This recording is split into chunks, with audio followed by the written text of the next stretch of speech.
Hello dear student, जय हिंद, वंदे मातरम। स्वागत है आप सभी का हमारा आज की इस वीडियो में। मैं हूं गौरव सर और यह है आपका अपना फेवरेट चैनल जिसका नाम है फिजिक्स क्लासेस बाय गौरव सर। और डियर, अगर आपने चैनल को सब्सक्राइब नहीं किया है अभी तक या पहली बार विजिट कर रहे हैं तो प्लीज़ चैनल को सब्सक्राइब जरूर कर लें, क्योंकि यहाँ हम एकदम जीरो से स्टार्ट करा रहे हैं और टॉप तक कराएंगे, यानी जीरो से शुरू करके टॉप तक पहुँचेंगे हम यहाँ पर। और डियर, अगर जो स्टूडेंट ये कहते हैं कि फिजिक्स समझ में नहीं आती है या वीक स्टूडेंट है, उनके लिए ये चैनल बहुत ही लाभकारी सिद्ध होने वाला है। तो इसलिए चैनल को सब्सक्राइब जरूर कर लें और करते हैं हम आज का वीडियो स्टार्ट। भौतिक विज्ञान क्लास 12 चैप्टर नंबर 4, जिसका नाम है संधारित्र तथा धारिता। तो यहाँ पर हम विभिन्न प्रकार के विभिन्न आकृति और आकार के चालकों की बात करेंगे, ठीक है, यानी कि संधारित्रों की बात करेंगे और उनकी धारिताओं की चर्चा करेंगे यहाँ पर। तो आज है हमारा चालक की धारिता। तो क्या होती है धारिता? तो डियर, अगर हमारे पास कोई चालक है तो उस चालक को अगर हमें निश्चित मात्रा में आवेश देना है, ठीक है, तो हमें चालक पर उपस्थित पहले से ही जो चालक पर उपस्थित आवेश होता है उसके विरुद्ध कार्य करना होता है। क्योंकि जब हम आवेश देते हैं तो उस पर जो उपस्थित पहले से ही जो आवेश उपस्थित है वो दिए गए आवेश को प्रतिकर्षित करता है, उस पर एक बल लगाता है। उस बल के विरुद्ध हमें कार्य करना होता है और हमें वो आवेश उस बिंदु को यानी कि उस चालक को देना होता है। अर्थात हम चालक को जब चालक को आवेश देते हैं तो चालक पर उपस्थित जो आवेश होता है वह उस पर प्रतिकर्षण बल लगाता है और उसके विरुद्ध कार्य किया जाता है, और वही कार्य चालक के विद्युत विभव के रूप में इकट्ठा हो जाता है। तो कह सकते हैं हम कि जो चालक होता है उस पर एक निश्चित मात्रा में अगर हमें आवेश देना है, ठीक है, तो ऐसा नहीं है कि हम चालक को कितना भी आवेश देते जाएं। चालक की अपनी भी एक क्षमता होती है आवेश को ग्रहण करने की, ठीक है। तो जो चालक की जो ग्रहण करने की क्षमता है, आवेश को ग्रहण करने की क्षमता है, उसी क्षमता को कहते हैं चालक की धारिता। तो लिखा है मैंने यहाँ पर, चालक की आवेश ग्रहण करने की क्षमता को ही चालक की धारिता कहते हैं। और डियर, मैंने अभी बताया कि जैसे जैसे हम किसी चालक को आवेश देते जाते हैं, धीरे धीरे वैसे वैसे ही उसका विभव बढ़ता जाता है। अर्थात हम कह सकते हैं कि चालक को दिया गया चालक के विभव में हुई वृद्धि चालक को दिए गए आवेश के समानुपाती होती है। तो लिखा है मैंने Q समानुपाती V। मान लीजिए किसी चालक को Q आवेश दे रहे हैं और धीरे धीरे उसका विभव में वृद्धि होती जाती है और विभव में वृद्धि V होती है, तो चालक को दिया गया आवेश Q जो होता है उसमें वृद्धि V के अनुक्रमानुपाती होता है। अगर यहाँ समानुपाती निशान हटाएंगे तो C एक नियतांक आएगा।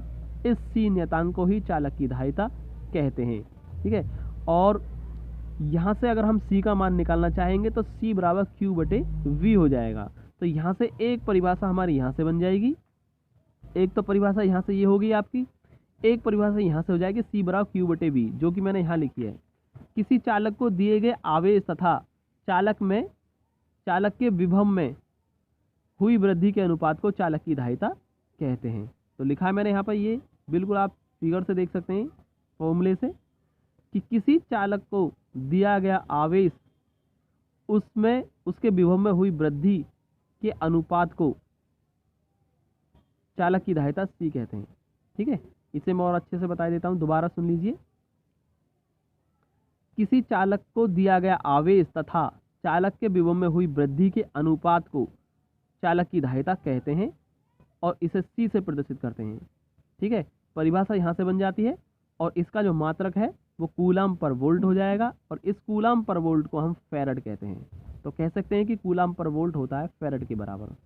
यहाँ से हम एक परिभाषा और दे सकते हैं, हमने स्पेशल कंडीशन लगा दी इसमें, यदि V बराबर 1 वोल्ट, अर्थात विभवांतर कितना ले लिया हमने, 1 वोल्ट का विभवांतर, तो यहाँ से V की जगह 1 कर देंगे तो C बराबर Q हो जाएगा। अर्थात किसी चालक को दिया गया आवेश ही चालक की धारिता के बराबर होता है यदि उसके विभव में 1 वोल्ट का विभवांतर हो जाता है।